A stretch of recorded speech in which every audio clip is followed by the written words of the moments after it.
Hello, everybody, and welcome to my very first YouTube Live. Wow, it's very exciting to be here. I know some of you are already here and are watching. Thank you so much for doing that. And today I would love to just talk a little bit about Talk to the Animals, which is a specialty area of access consciousness. And the tools of access consciousness are just so different, and they're very pragmatic tools, but they're also very powerful tools that can help you to change your life, to make things easier, to overcome any kind of barriers you have going on in your life. And so the Talk to the Animals class with Access Consciousness is also based on that way of tools and the ease of life. And so a lot of the things that we do in this class are very different from a traditional Talk to the Animals class, which I have taken quite a few animal communication classes in my life. And I can say that this is very different. The approach is very different, and the tools are very different. So I wanted to today bust a few myths of animal communication and the way that this is being done. And so, what I wanted to basically start with, and apparently I don't hear myself, which is good, so I can take this out. But anyway, so what I wanted to start with is basically there is a lot of these things where people are saying, hey, in order to, for example, talk to an animal, you need permission to talk to the animal. Now, for me, that is an interesting way of looking at it. And it's a rule that you're supposed to have when you're doing this. And what if it was just a choice and also an awareness? It could very well be that the animal that you want to talk with is right now not really wanting to talk to you. Hey, I'm busy, I'm doing something else. What do you want? It could be that. So, in that sense, it's like, are you aware that when you are starting your conversation, is the animal actually willing to have a conversation right now, or is that not happening? But that would be true also if you had a conversation with a person. You have a sense of like, hey, is there an opening for having a conversation right now or not? And so it's the same there. And the nice thing about access consciousness and the tools are that we are following the energy. So we're literally just basically following an awareness, following the energy, and we're allowing ourselves to have that awareness. So it's not about making it a rule to say, hey, you need permission to talk to the animal. It's more like, oh, it's now the time to talk to this animal, and just basically having the awareness of that.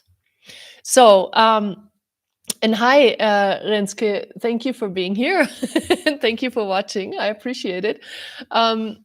So cool. I love it. You guys, if you have questions, please write them in here. If you want to write comments, you can too. So that's what the little chat is for. So I'm so excited. Like I said, my very first YouTube live. I didn't know I could be so excited about something this silly, but I am. Um, cool. So another thing is a lot of people think that you need to meditate in order to communicate with animals. Well, again, what if that was just a choice that you can make? So you could meditate because that helps you to clear everything else out of your mind. But for some people, meditation may not work. Does that mean they can't talk to animals? No. It's just that you are going to do it in a different way. For example, you could just really lower your barriers. How do you do that? Just ask for it. So, right now, you can even practice that. Lower your barriers, push them down. Does that give your body more space? Does that create some more peace for you and your body? So it could be that simple too.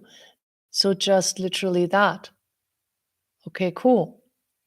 So you can meditate if that helps you, but it's not a rule. You don't have to meditate.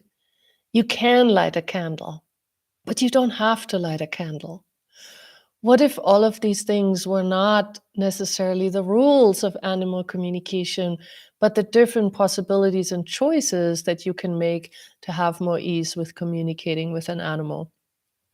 Um, um, so let me see. I have a little cheat sheet over here. That's why I'm looking over here. So, so one other thing is that a lot of people will tell you that animals communicate in pictures and movies. This may be true for a lot of you. A lot of you might function that way, that you are also receiving that information in pictures and movies. But what about the ones of you that don't? Does that mean, again, that you are not capable of communicating with an animal? No, it just means that your communication will look different. So, what if you allowed the information to come to you in whatever way that it would come to you? And it is not about having to look for a movie or having to look for pictures. And also, when you are giving an animal some communication from your end, you can practice to basically put that in a movie, but you don't have to. The animals will get it even if you don't. And the main thing in animal communication is that what you're saying and the energy behind it are congruent. So, for example, if you are telling your dog that you're going to kill them if they're doing this again, is that for real? Are you really going to take out a gun and shoot them? Are you really going to bring them to the vet and have them put down? Is that really the choice that you're going to make?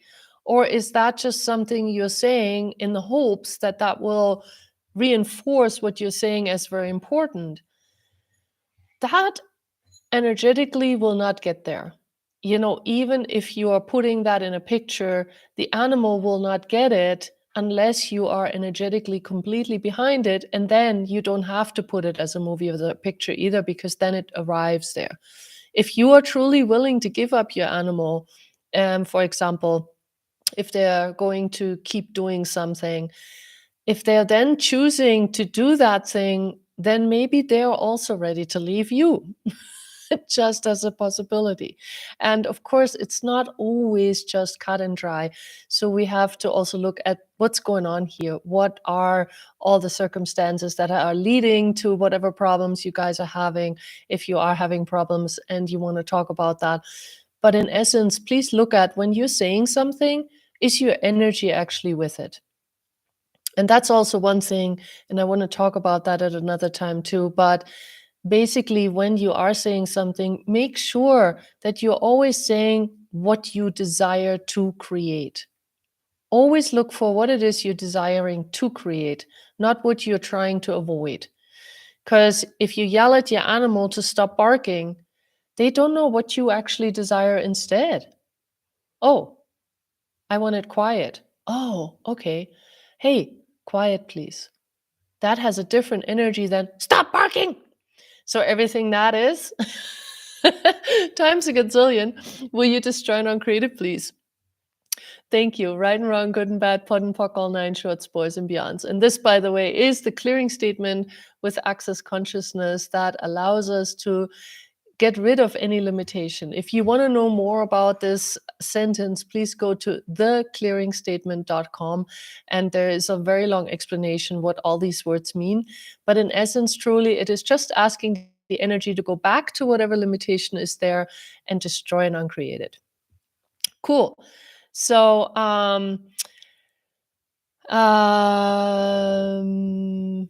okay, so we have a question here from Renske who says, I have a 20-year-old cat who lived 19 years on the street, is more inside now. I would love to bring him to my home, but he can't go outside when he's there. What can I do or ask that he can do this with ease? So again, what if you actually are just looking at the energy too? So is your cat more interested in living with you than being outside or on the street? And if you get a yes, then just explain that. Hey, I would love to take you to my house, but at my house, there's no way that you can go outside. And If you really want to go outside, maybe we could leash train you for that.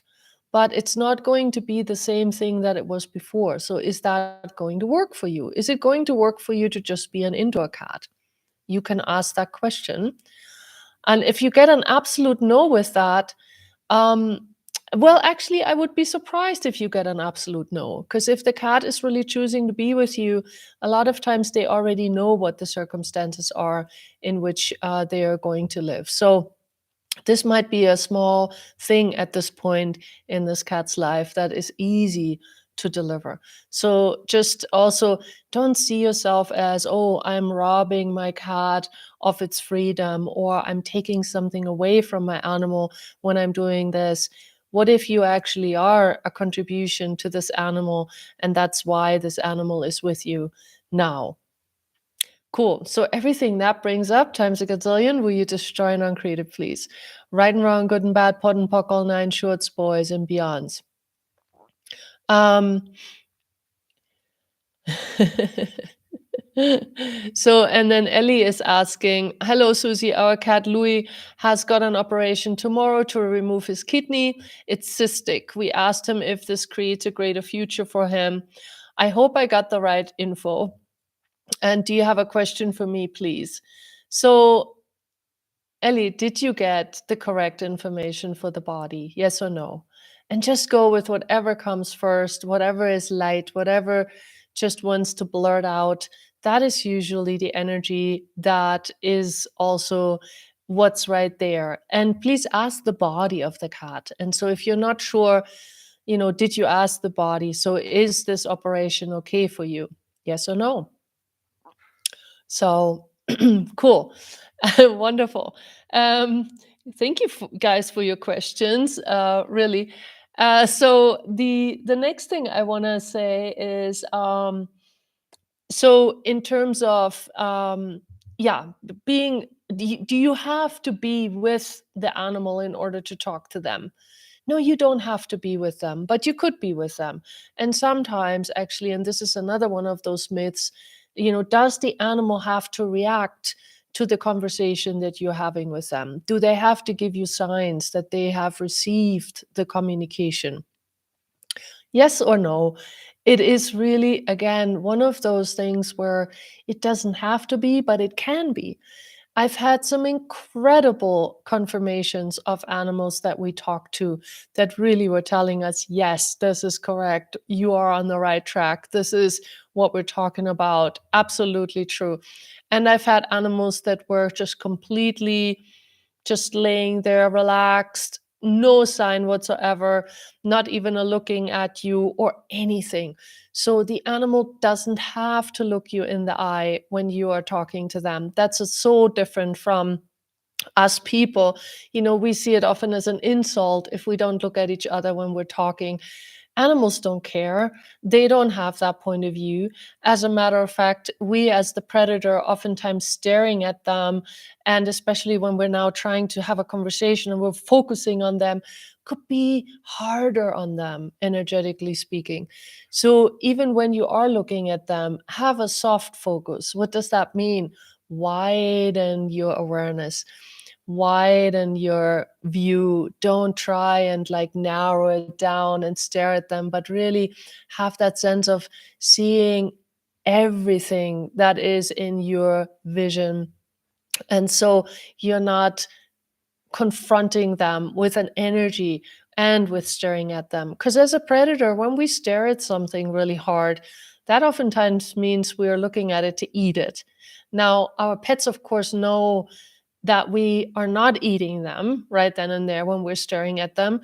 But there are still a lot of animals that get uncomfortable when we stare at them for prolonged times. So please be aware of that, because when you're doing that, and we do that as people, we love to look at them and we love to stare at them. But please be aware that this can be uncomfortable for them. A lot of animals are used to that and some are not. And so be aware when that's an animal you're dealing with, and it might actually be more comfortable for them if you turn around, and you're facing away talking to them. That could be more of a contribution for some animals than to sit there and be focused on them.